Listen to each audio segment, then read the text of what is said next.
You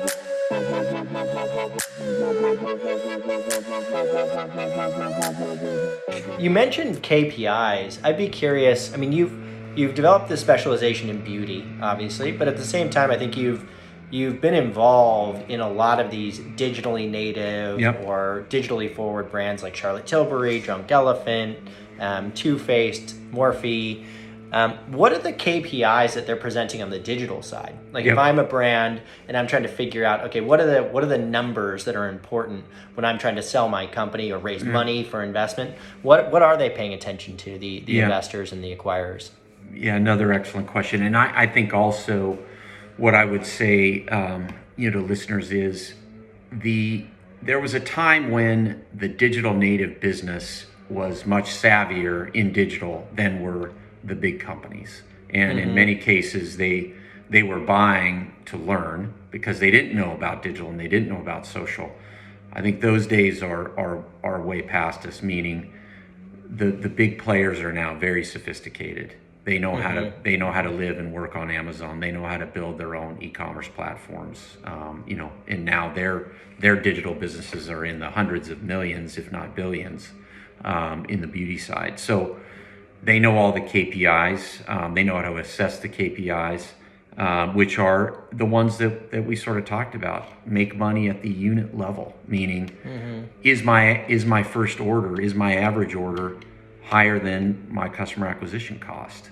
You know, am I truly getting repeat purchase that actually equates to a lifetime value that is logical and not sort of exaggerated? What metric? How am I calculating lifetime value? Yeah.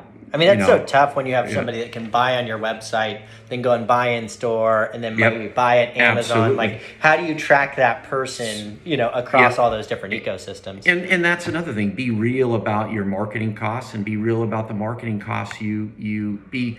When I say be real, be intellectually honest about which marketing costs you're allocating to CAC. And I get it. You do something on Instagram, they may not buy off your website, they may buy in Sephora, and that's the multi-channel world that we live in today. I think as long as you put some intellectual rigor around it, and I believe most folks know in their heart of hearts what's working and what their real costs are. Yeah. And they need, and as I said, just sort of be intellectually honest with yourself about what costs are loaded into your KPIs. ROAS is another big one, right? Return on ad spend.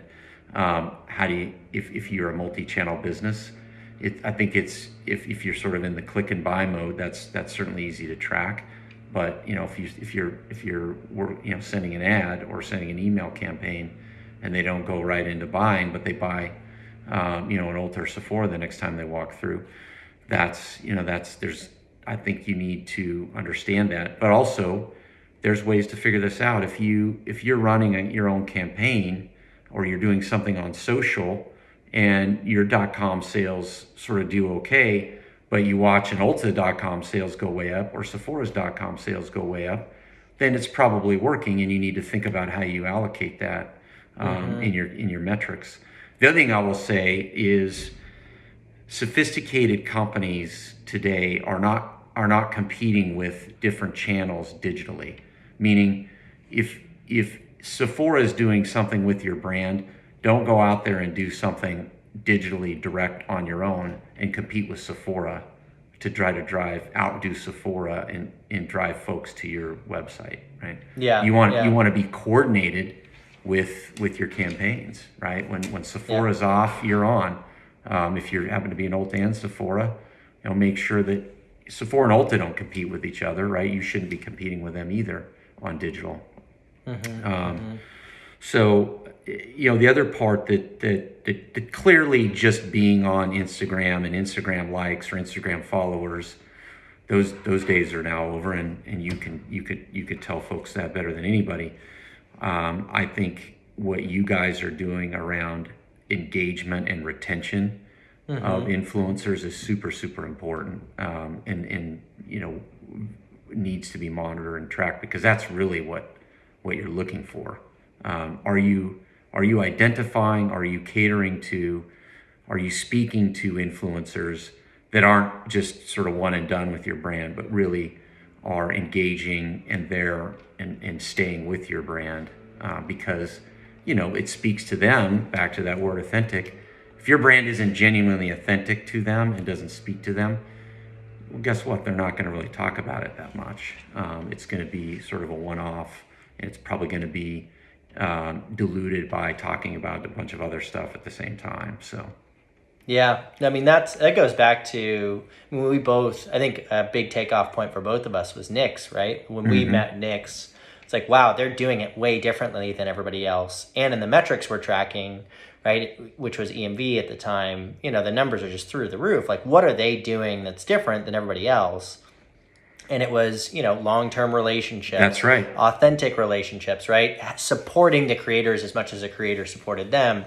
It wasn't about going out and finding Jennifer Lopez and paying her to talk about the brand, right? Yeah. Yeah. Well, that was the mistake I think the big brands made initially. Is they were basically utilizing influencers. They were essentially doing things the old way in a new medium. Essentially saying, well, this is like a magazine ad, and we're going to pay a spokesperson on social just like we paid a spokesperson to be on TV or in a magazine. And clearly that came across as very inauthentic, and it was what it was. It was paid advertising, which didn't resonate with the consumer, right? That consumer was following somebody because it spoke to them as a person, not as being, I want to, because XYZ celebrity talks about it, then I want to buy it. That's first of all, that doesn't. Yeah, we'll see about. We know there's obviously an onslaught of kind of celebrities getting into beauty and using social and trying to leverage their star power to sell beauty products. I think if that individual does it in an authentic way, then it works. If the consumer kind of sees, oh, they're just doing this to make money. They're just slapping their name on it and putting a logo on some private label product and hoping they can make a quick buck. That just doesn't. I don't think it'll work. I do think there's something. By the way, there's no exit for that business because the buyers will see right through it too. Yeah.